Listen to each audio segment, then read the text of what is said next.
అందరికీ నమస్కారం.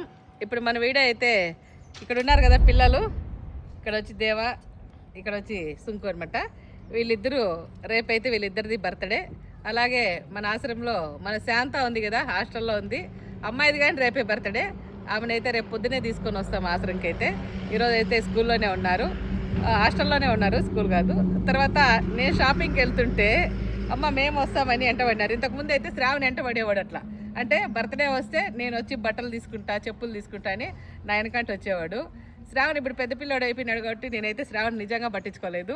ఎందుకంటే ఇప్పుడు అన్నీ తెలుసు కాబట్టి అయిపోయి, ఈ పిల్లలు అయితే చిన్నపిల్లలు కాబట్టి వీళ్ళిద్దరిని అయితే నా దగ్గర తీసుకొని అనుకున్నా. ఎంత బాగా అమ్మ మేము వస్తామని పరిగెత్తి వస్తా అంటే ఆ వీడియో మీ ముందరికి కానీ తీసుకురావాలని ఈ వీడియో తీస్తున్నాము. పిల్లల్ని అయితే ఇప్పుడు తీసుకొని పోయి బట్టలు తీసుకొని రేపు పొద్దున్నే పిల్లలకు బర్త్డే ప్రోగ్రామ్ ఎలా చేస్తామనేది మీ ముందుకు తీసుకొస్తాను. మీరందరూ అభిమానించి మంచి ఆశీర్వాదం ఇచ్చేది నా బిడ్డలకు అని చెప్పి కోరుకుంటున్నాను.